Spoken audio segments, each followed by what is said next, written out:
Fala galera, sejam bem-vindos a mais um vídeo aqui do canal, onde trazemos notícias diárias do tricolor mais querido do Brasil, o São Paulo Futebol Clube. Pessoal, no vídeo de hoje a gente vai falar a respeito da partida entre São Paulo e Fortaleza, né? Onde o São Paulo acabou empatando por 0-0, né? Essa partida teve diversos lances, né? Que poderiam ter influenciado diretamente no placar, né? Como o pênalti que Ferreirinha ele acabou perdendo, né? E também o Lucas Ferreira, que chegou na cara do gol, acabou logo no início e também teve a oportunidade de abrir o placar, mas acabou desperdiçando. Nós vamos falar também aí da volta do Lucas, né? Que ficou um bom tempo aí parado, né? Por causa de uma lesão e retornou na partida de hoje. A gente vai ver como é que foi a atuação dele, tá bom? Mas antes de ir pro vídeo, pessoal, não se esqueçam de se inscrever no canal, deixar o seu like e ativar o sino, tá bom? Para receber notificações assim que sair vídeo novo. Você se inscrevendo no canal vai estar me ajudando bastante, certo? Então, sem mais enrolação, vamos pro vídeo. Valeu, Jufo. Já já a gente segue girando as partidas deste fim de semana pelo Campeonato Brasileiro. Rodada que já começou nesta sexta-feira no Morumbis, São Paulo e Fortaleza. As duas equipes ficaram no empate em 0-0. São Paulo teve a oportunidade com um pênalti. A gente vai ver o lance. Pênalti que o Ferreirinha foi para a bola.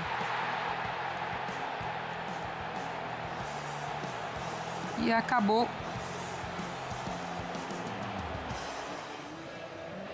E o João Ricardo, goleiro do Fortaleza, acabou defendendo o pênalti batido por Ferreirinha.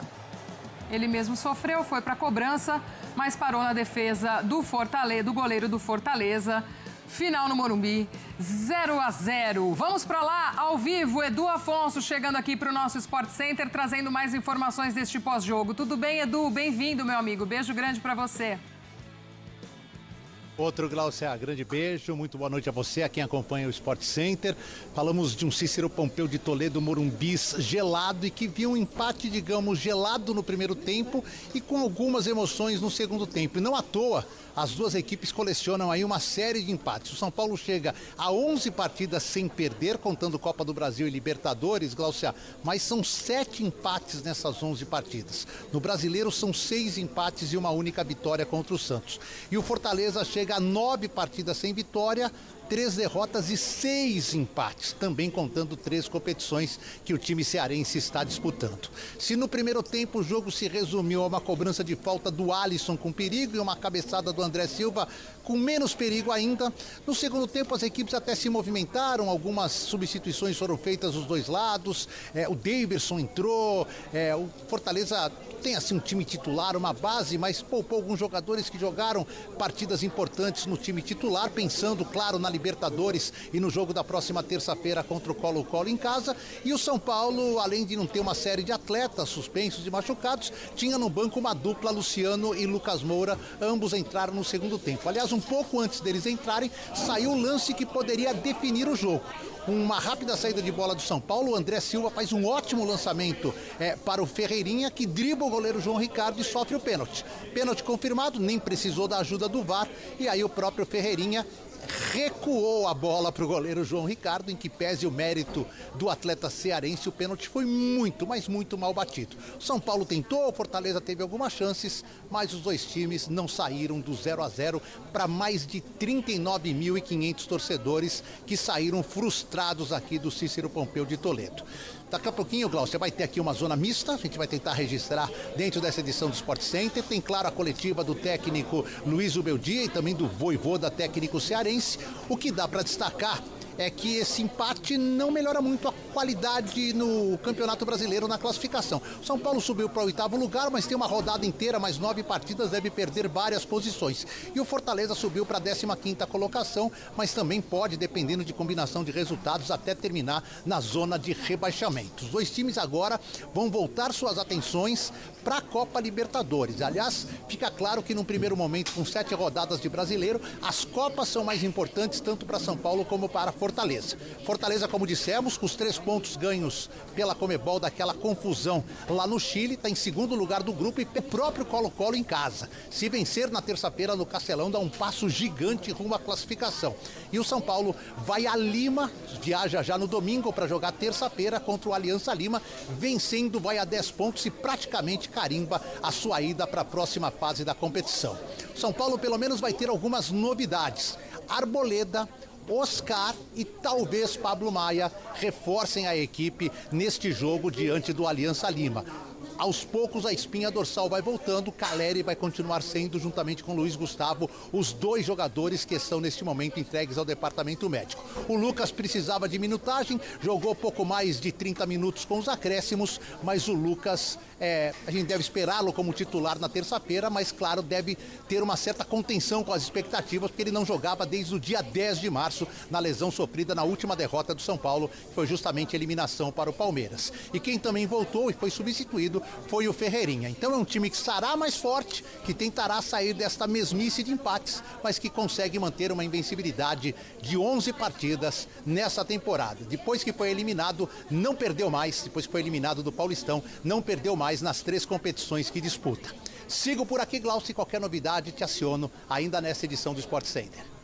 Fechado, Edu. A gente segue acompanhando contigo aí direto do Morumbis esse pós-jogo de São Paulo 0, Fortaleza também 0, abrindo essa 7ª rodada do Campeonato Brasileiro. É claro que quando a gente vem trabalhando, a gente joga no São Paulo, a pressão vai ser sempre muito grande pelos resultados e ainda mais dentro de casa, que é um lugar onde a gente tem uma força muito grande com o auxílio do nosso torcedor, que mais uma vez encheu 40 mil pessoas numa sexta-feira, 9h30, de feriado, não é fácil. Então, assim, a gente agradece, sabe o quanto que o apoio do torcedor ele é importante.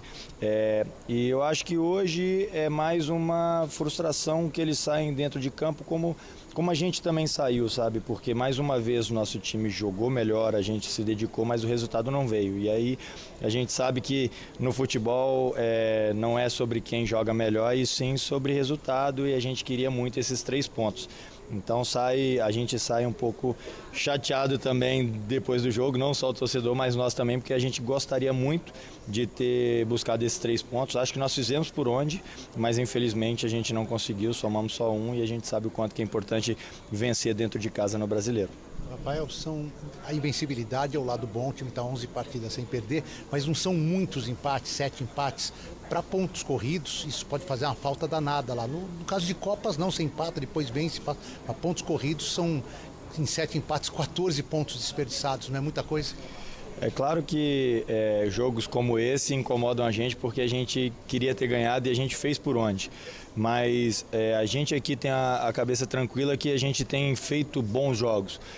Se eu me lembrar aqui rapidamente aqui dos 7 jogos que nós fizemos no Brasileiro desse ano, eu acredito que em todos nós saímos melhores, sabe? E no jogo em si, eu acho que com a sensação de falar assim, pô, nós fizemos um grande jogo, nós jogamos muito, tanto dentro de casa como fora, mas o resultado não veio. Então, eu acho que essa é a chateação, porque a gente tem trabalhado muito, a gente tem entregado muito, só que a gente sabe que no futebol a gente precisa converter isso em números, né? E então a gente sabe disso, mas com a cabeça tranquila, eu acho que de que a gente vem apresentando um bom futebol, a gente vem tendo superioridade nos jogos. Eu acho que hoje foi também mais uma vez, eu não fiz quase que nenhuma defesa e nós tivemos chances de sair com a vitória, então fica aí essa chateação, mas com a cabeça tranquila que a gente vem fazendo um bom trabalho. Eu acho que pequenos detalhes talvez, ou um pouquinho mais de sorte para que esses bons jogos que a gente vem fazendo se convertam em números e em vitórias. Eu quero fazer uma pergunta sobre o adversário, na verdade, porque o São Paulo tem um tabu com o Vojvoda, o técnico. Sim. Desde 2009, na época do Tagere, são 13 jogos sem vencer. E agora esse gosto amargo desse empate, porque segue sem vencer. Eu queria que você falasse um pouquinho da característica do Vojvoda, se você, dos jogos que você já participou, você consegue falar alguma coisa sobre ele?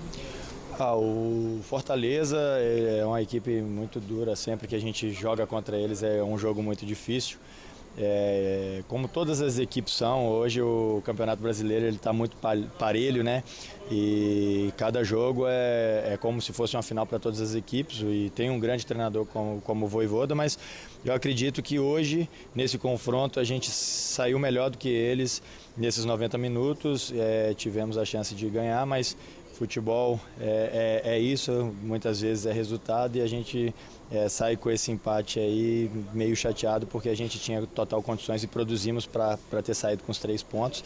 E agora é continuar trabalhando e espero que no próximo jogo a gente possa aí recuperar esses pontos perdidos e que a gente possa quebrar esse tabu aí contra a equipe do Fortaleza e contra o Vojvoda. O que representa para o São Paulo a volta do Lucas, visando já jogo de Libertadores na terça? Representa muito, a gente tem muitos jogadores importantes que a gente perdeu, né, nesse período.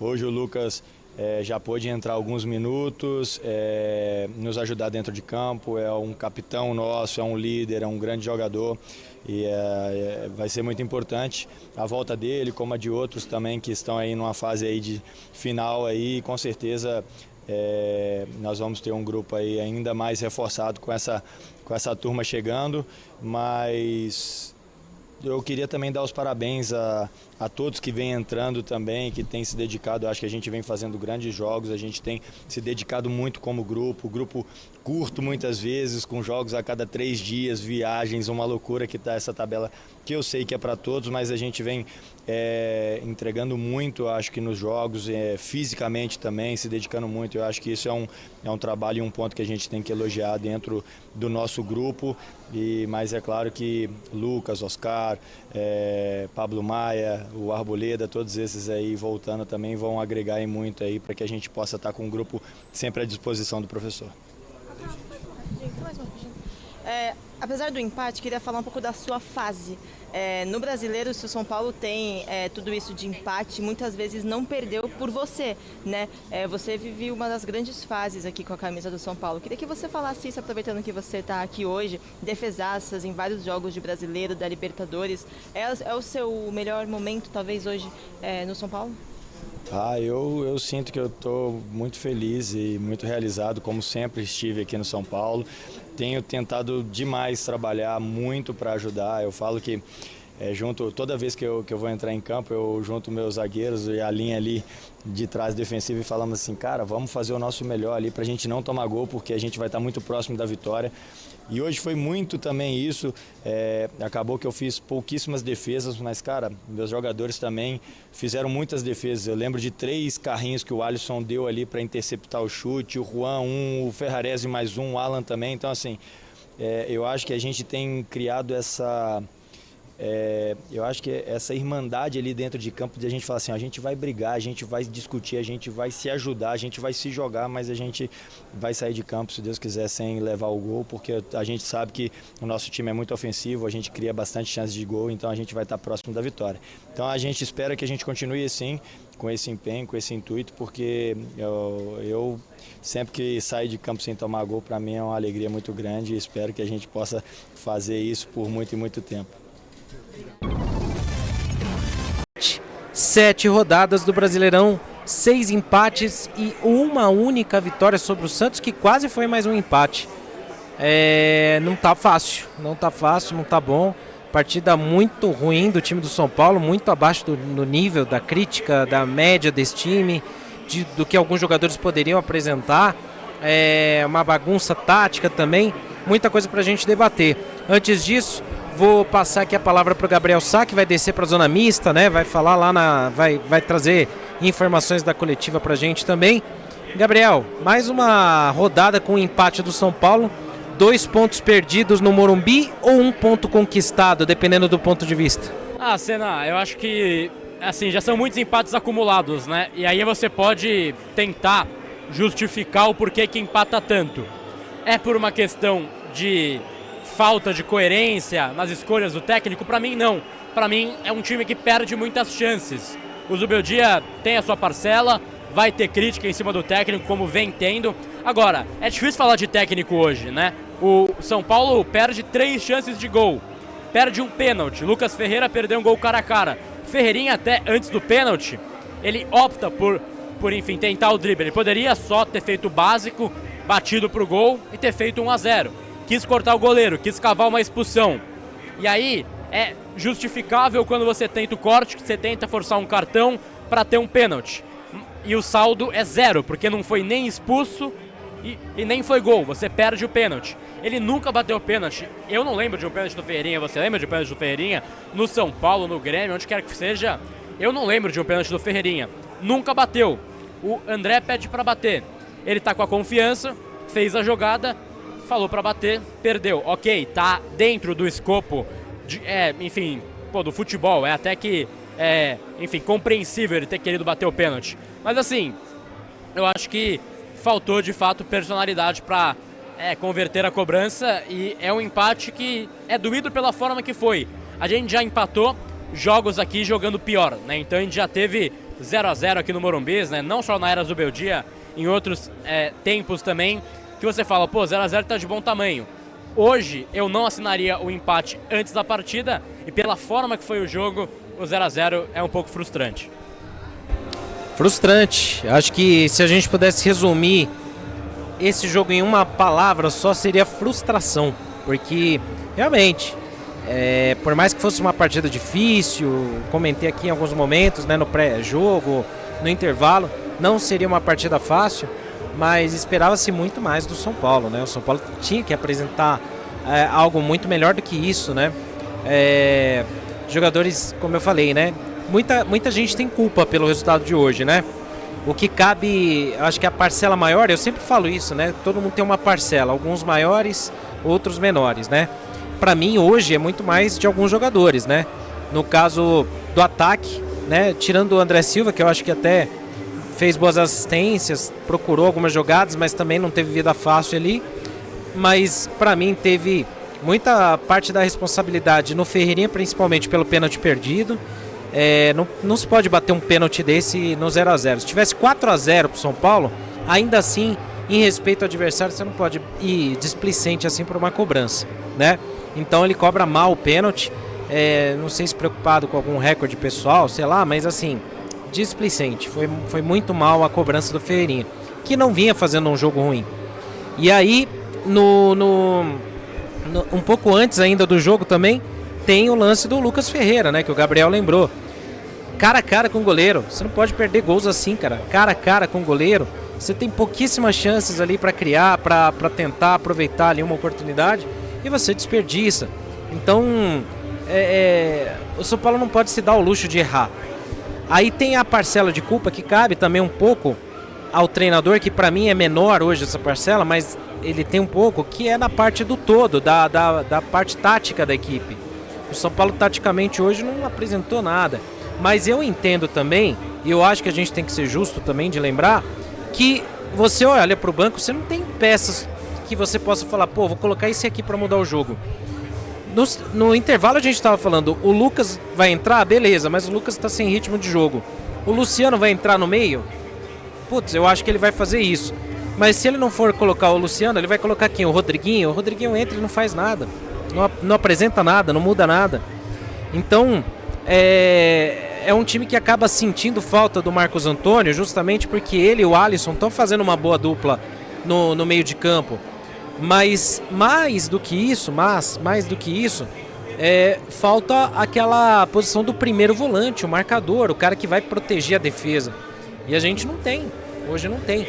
Então o Alisson está se desdobrando e fazendo essa função, e o Marcos Antônio está dando esse apoio para ele, dando esse suporte. Mas taticamente o time precisa ter outros esquemas táticos, outras formações táticas para poder tentar modificar um pouco, encaixar melhor o jogo contra o adversário. Então tem muito disso, né? Então, e aí tem muito dessa questão toda. Eu não acho que as substituições foram erradas, porque hoje não, porque assim, com o que tinha ali, era o que tinha para fazer. Os jogadores entraram mal também, só que é aquilo, faltam recursos, aí você vai fazer o quê? Mas ele tem a parcela de culpa dele na parte da modificação tática. Muda a formação, tenta algo diferente, tenta uma outra formação, que você ganhe o meio de campo e você tente um ataque um pouco melhor. Enfim, muita coisa pra gente comentar. E aí, pra entrar nessa discussão, eu vou chamar o Léo também, que tá com a gente aí, pra bater o papo aqui, pra gente poder falar um pouco, também falar com o JP daqui a pouco também. Mas, Léo, frustração, acho que é o que resume esse jogo do São Paulo, né? Mais 2 pontos perdidos em casa. Cortei o dedo e tomei 3 pontos. 3 pontos, vitória fora de casa. Frustração, acho que é o que resume esse jogo do São Paulo, né? Mais 2 pontos perdidos em casa, ainda mais porque a gente teve pouquíssimas chances, e as poucas chances que a gente teve, a gente conseguiu jogar no lixo, com um gol perdido do Lucas Ferreira e um pênalti desperdiçado ali pelo Ferreirinha, né, Léo? Boa noite. Primeiramente, boa noite aí, Ricardo Senna, Gabriel Sá, JP, todo mundo aí que tá na jornada. Não sei se vocês estão me ouvindo bem, se meu áudio tá bom, espero que sim. Bom, mais uma partida que o São Paulo empata, né? Estamos invictos no campeonato, olha que legal. Então, mas assim, brincadeiras à parte, o São Paulo precisava ganhar esse jogo. Como eu digo e volto a dizer sempre, o Campeonato Brasileiro é um campeonato traiçoeiro, é um campeonato que você precisa somar os pontos, principalmente os pontos dentro de casa. Então, esse jogo era um jogo fundamental, a gente entende as lesões, a gente entende uma série de coisas, mas tem muitas coisas para se pontuar. De um modo geral, analisando o jogo, eu acho que o São Paulo perdeu esse jogo no terço final do jogo, na parte do último passe. Peguei algumas estatísticas aqui, queria até falar que é importante, elucida muito bem como foi esse jogo. Eu acho que o São Paulo começou com uma criação partindo de 3 homens, o Alisson o tempo todo descendo para ou jogar como líbero ou jogar como mais um zagueiro para armar esse jogo, deixando esse Bobadilla mais livre, e aí foi uma péssima partida do Bobadilla hoje. Bobadilla não conseguiu fazer essa transição da parte defensiva para a parte ofensiva. Eu senti o Matheus Alves, o que é natural, eu concordo muito com o Gabriel Sá, que ele vai oscilar. Hoje ele oscilou bastante, não fez uma boa partida. Eu achei ele um pouco afoito em algumas decisões erradas, decisões às vezes com um ímpeto de querer fazer um toque a mais, um toque de efeito, e ele tem que entender que ele não está mais na base, mas é natural que o jogador vai se adaptar e vai ter jogos de muito bom desempenho e jogos de não tão bom desempenho. Mas o São Paulo tinha essa dificuldade porque o Alisson tinha que descer para fazer essa saída de 3, o Zubeldia fez isso, principalmente pensando nesses 3 homens de frente, né? O Breno Lopes e o Iago Pikachu bem espetados, fazendo esse arranque, fazendo essa transição muito rápida de contra-ataque, que é o que o Vojvoda ia explorar principalmente nos laterais do São Paulo, né? Tanto o Wendel quanto o Ferrarese, né? E o Lucero também é muito chato, cara. Eles fazem uma linha de 3 ali bem compacta. Então achei que o São Paulo com essa estratégia do Zubeldia de puxar um pouco o Alisson, ele perdeu o meio, né? Ele perdeu o meio de campo. A gente falou muito, vocês falaram muito na jornada, pô, eu tô sentindo uma dificuldade, uma ausência do Marcos Antônio. Realmente o Marcos Antônio é muito bom jogador. Eu acho que nenhum jogador hoje no banco supriria de fato 100% da ausência dele. Mas eu acho que por característica, eu colocaria talvez o Negrutti no lugar do Bobadilla, que não vem fazendo uma boa partida, né? Já há muito tempo ele não vem fazendo boas partidas, e soltaria um pouco mais o Alisson. Iniciaria essa construção de jogo com 2 homens e não com 3 homens. E aí, falando do terço final do jogo, por que eu disse que o São Paulo não ganhou esse jogo no terço final, né? O Fortaleza teve 80% de precisão no passe na parte final do jogo. O São Paulo teve só 66%. Então, assim, é uma defasagem muito grande. Se você for pensar em passes longos, lançamentos, 69% a favor e 35% contra. Então, acho que o São Paulo precisava realmente ajustar mais essa parte de passe, desse toque final no jogo, Senna, e de construção também, né? Falando sobre desempenhos dos próprios jogadores, o Ferreirinha, para mim, tá na conta dele esse empate, tem que assumir a responsabilidade, poderia ter feito o gol, não fez o gol, ok, tudo bem, não sei se ele, por querer, quis cavar a expulsão, acho que ele realmente perdeu a passada, chamou a responsabilidade para bater o pênalti e bateu, na minha opinião, de uma forma displicente. Isso tá, para mim, um dos melhores jogadores de São Paulo na temporada até aqui, mas hoje foi mal e hoje a responsabilidade é dele. Claro que existem outros responsáveis, eu acho que o Lucas não entrou muito bem, tudo bem que tá voltando de lesão, os meninos sentiram, o Lucas Ferreira também sentiu um pouco, Bobadilla, como eu disse, foi péssimo, o Ferrarese, ele tem uma dificuldade na lateral, porque eu acho ele muito pesado, então é natural que os lançamentos do time adversário vão costas dele, mas de um modo geral, Senna, mais um empate dentro de casa. Não poderíamos empatar, eu acho que sim, é um resultado péssimo, não acho que foi um jogo desastroso do São Paulo, tivemos problemas, acho que faltou também, concordo com você, um pouco de repertório do Zubeldia para tentar sair desse jogo mais amarrado do Fortaleza, o que era natural que o Fortaleza fosse fazer dentro do Morumbis, mas fica um sentimento amargo. A gente sabe que as coisas estão dando certo nas Copas, né? Agora com o jogo do Náutico na Libertadores, mas me preocupa muito sabendo que é um campeonato muito difícil, Senna, e o São Paulo precisa somar esses pontos. Eu tenho muito medo que esses pontos farão falta, viu, meu amigo? Fala pessoal, então esse foi o vídeo de hoje, né? Nós vimos aí a galera, né, do canal Arquibancada Tricolor comentando, né? Falando a respeito das atuações de alguns jogadores, né? Principalmente da Ferreirinha, que vinha jogando bem a partida, porém bateu um pênalti ali meio displicente, né? Que acabou comprometendo, né, e afetando diretamente o placar do jogo, né? O São Paulo empata mais uma partida no Campeonato Brasileiro, né? Ainda não perdeu, está invicto, porém também não venceu todas as partidas, né? Pelo contrário, o São Paulo ele vem desperdiçando, né, algumas oportunidades, né, dentro do Morumbi e deixa de ganhar pontos, né, que provavelmente vai fazer bastante falta, né? O Campeonato Brasileiro é um campeonato de pontos corridos e que cada partida, cada pontozinho daquele ali, ajuda bastante o time durante o campeonato, né? Principalmente na reta final, né? Então o São Paulo tem desperdiçado bastante chances, né, de poder estar ganhando esses pontos dentro de casa, né? Vimos também a volta do Lucas, né? Como já imaginávamos, o Lucas ele não ia voltar 100%, né, por assim dizer. Sabemos que ele ia estar um pouco fora do ritmo, né? E foi o que aconteceu, né? Ele entrou, né, no segundo tempo, porém não entrou naquele pique que ele já estava, né? Ele veio, estava parado, né? Tinha sofrido uma lesão, voltou agora, essa foi a partida da volta, e foi mais para ele já pegando o ritmo, né? A gente já esperava que ele não iria jogar 100%, né? Vimos também a dificuldade que o São Paulo tem no meio de campo de criar um pouco, né? Hoje o Matheus Alves ele jogou no segundo tempo, o Luciano entrou, né? E foi aquilo. Mas também o São Paulo não tinha muito o que fazer, não tinha opção. O Zubeldia ele não tinha opção. Era colocar o Luciano mesmo ali naquela posição, né? Então esse foi o vídeo de hoje, pessoal. Tá bom? Não esqueçam de se inscrever no canal, deixar o seu like, ativar o sino, tá bom? E até o próximo vídeo.